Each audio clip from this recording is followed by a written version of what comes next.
Bonjour à tous et bienvenue dans cette nouvelle vidéo. Alors aujourd'hui, présentation de Spyro le Dragon, premier épisode sur la PlayStation 1 en version japonaise. Alors je vais pas vous présenter le jeu parce que bon, déjà le jeu est ressorti il y a très peu de temps, la trilogie en version HD, remasterisée, etc. Et il y a eu quand même pas mal de hype là-dessus. Donc du coup, vous connaissez le jeu, vous connaissez le principe. Et vaut mieux rester sur la version HD et remasterisée que sur la version PlayStation 1, même si c'était un très très bon jeu de plateforme 3D pour cette console. C'était quand même assez lourd à jouer. Enfin moi, honnêtement, Spyro, j'ai jamais vraiment accroché. C'est un bon jeu de plateforme. Il y a un univers, il y a vraiment quelque chose. Mais ça n'a pas été franchement pour moi une révélation du jeu de plateforme, comme l'a pu être par exemple Banjo-Kazooie ou encore Mario 64. Sur la Nintendo 64, il y avait vraiment des jeux 3D plateforme qui étaient juste largement au-dessus de Spyro. Alors évidemment, si je prends Crash sur la PS1 ou si je prends Klonoa aussi sur la PS1, c'était des jeux qui valaient largement Spyro. Voilà, Spyro, c'est un très bon jeu, clairement, il y a du travail, mais voilà, en tant que jeu de plateforme, ça m'a pas non plus subjugué, j'étais pas non plus sous le charme. Alors, ce que je vais faire, c'est surtout vous présenter ce deuxième CD qui fait partie de voilà, de cette boîte. Je ne sais pas du tout ce que c'est ce CD, je vois des singes, donc je ne sais pas si c'est un rapport avec un autre jeu ou est-ce que c'est un truc qui est en plus de Spyro, on verra bien. Par contre, ce que je vais faire, c'est que je vais vous présenter la notice déjà de ce jeu, parce que toute la première partie est juste magnifique, on dirait des dessins vraiment faits à la main, très très beau. Alors quand on voit la version pâle de la notice de Spyro le Dragon, franchement ça fait pitié puisque c'est que des trucs en noir et blanc, il y a absolument que dalle.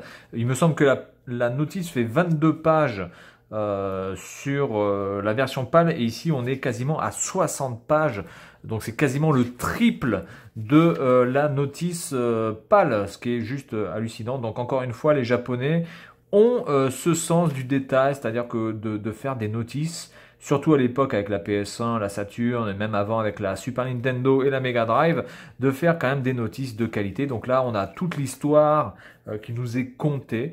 Voilà, on pourrait quasiment utiliser ça pour endormir les enfants si évidemment le texte était soit en anglais, soit en français. Mais du coup, voilà, on a vraiment une histoire des méchants, de Spyro, de l'environnement, etc.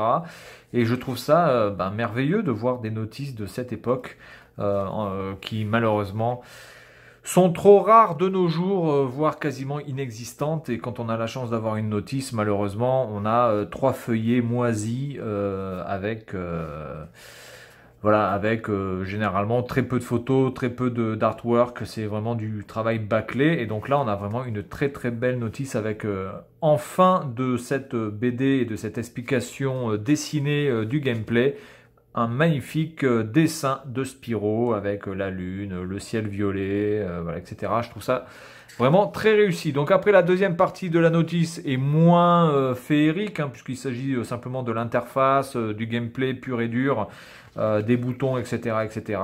Donc on rentre plus dans la technique vraiment du jeu. Mais quand même, il y a l'effort de la mise en page, de la police de caractère, des photos, des illustrations, etc. Donc je trouve quand même que cette notice est vraiment, vraiment de très très bonne qualité. C'est l'une des meilleures notices que j'ai pu avoir depuis le début de l'année. Là c'est pareil, vous avez des screenshots qui sont de qualité. Regardez-moi un peu la qualité de ces screenshots. Voilà, très très bon. Alors que bon, généralement, maintenant, on vous fait deux pixels moisis, voilà, tout petit. Là, vous avez quand même une putain de photos.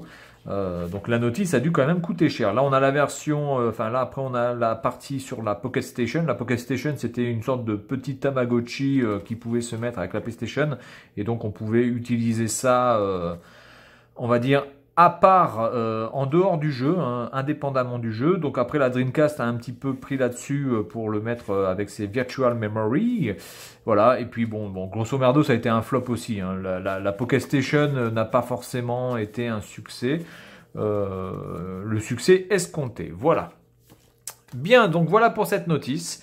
Maintenant, ce que je vais faire, c'est que je vais voir ce qu'il y a dans ce CD. On va faire un petit tour de ce CD jaune et voir ce qui s'y cache. En ce qui concerne le jeu, eh bien, écoutez, tapez Spyro le dragon et puis regardez toutes les vidéos sur YouTube qui existent. Il y a largement de quoi faire. Voilà, donc c'est tout pour cette première partie. Et puis je vous retrouve pour le test du CD jaune. Allez, à tout de suite.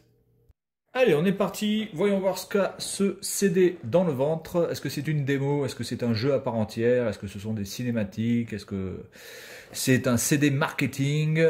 Voyons voir ça. Attends.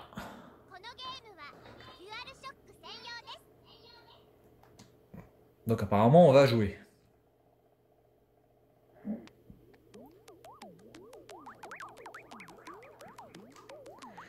Alors est-ce que ce serait un truc qui aurait à voir avec la Pocket Station?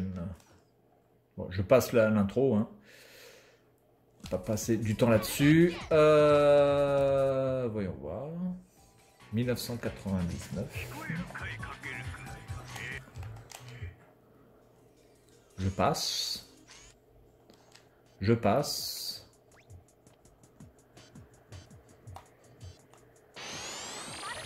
Ah oui, donc c'est vraiment un jeu, oui.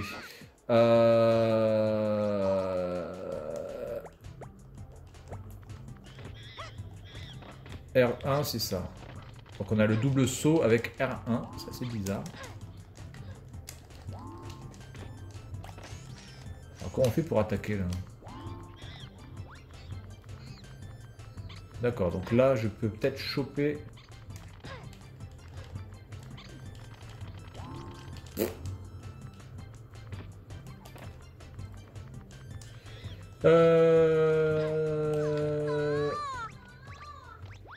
Oui, mais bon, le triangle ne fait rien.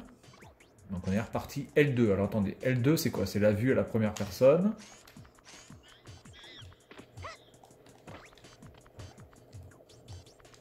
J'appuie sur triangle, les gars. Comme ça, on s'en fout. C'est quand même assez bizarre d'avoir le... Ah, faut peut-être que je chope le macaque, là. Alors, attendez. J'ai déjà chopé ça. C'est quand même bizarre d'avoir le saut sur...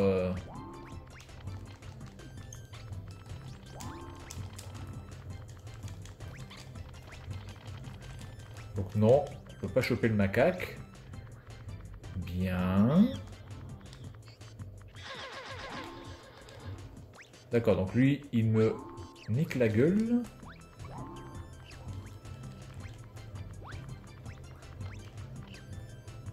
Ah d'accord, en fait, il me fait glisser. Pas trop compris le but du jeu. Alors R2, R1, c'est la même fonction, c'est le double saut. Enfin, saut et double saut. Ah, je peux choper avec... D'accord, ok. Alors, attendez. Je peux choper avec le stick... Pardon. C'est chaud. Donc ça sert à rien, apparemment. Donc on va essayer de choper le singe.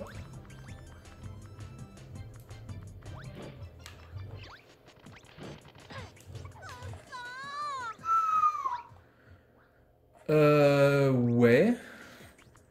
Alors attention, hein, le jeu n'est pas mauvais. Hein. Rien à voir avec le fait d'être mauvais ou pas. Donc ça, je pense que je peux pas le choper. Ah, ok. Là, je change d'arme. Et donc, je peux... Voilà.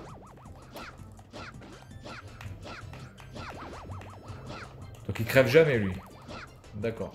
Donc on va peut-être pouvoir tuer ces petites merdes.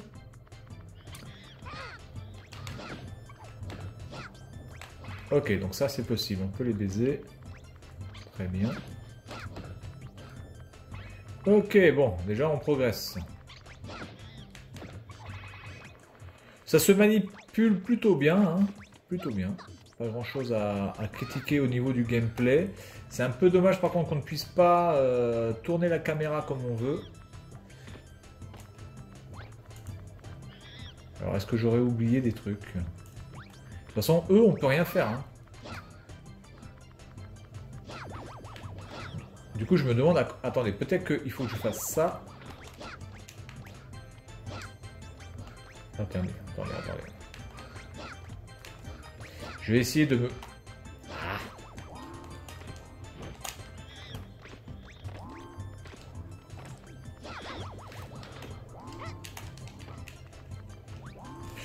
Je suis pas sûr du concept. Bien, alors on va aller ailleurs. De toute façon, en même temps, on peut pas aller ailleurs. Hein. On est assez bloqué dans le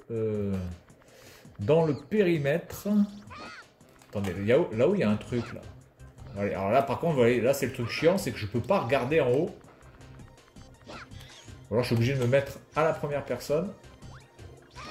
Un peu comme un Mario 64.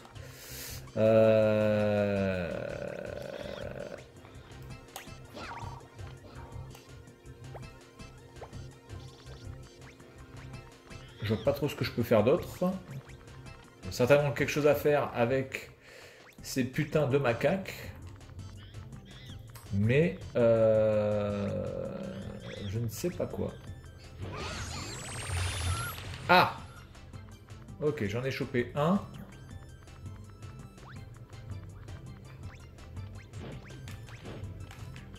Merde. Merde. Ah! Oh le con!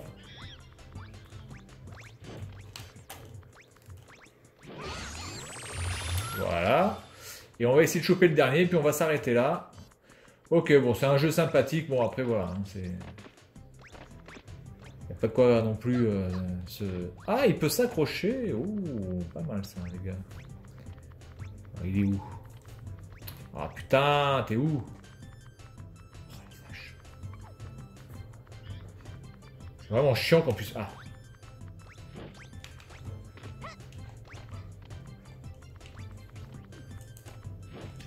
Ah merde.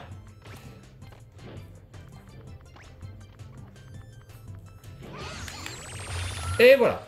Bien, bon. Eh bien, écoutez, petite démo sympathique. Je ne sais pas si le jeu est entier ou si c'est simplement une démo. Voilà. En tout cas, jeu voilà, sympathique pour les enfants. Je pense que c'est vraiment pas mal. C'est tout mignon.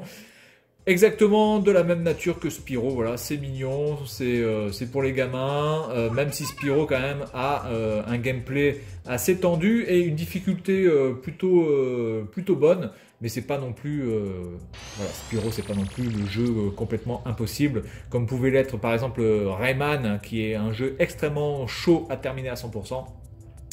Ou voire même un Crash qui est pour moi beaucoup plus difficile. Voilà, donc c'est tout pour cette vidéo et puis moi je vous dis à la prochaine, salut à tous.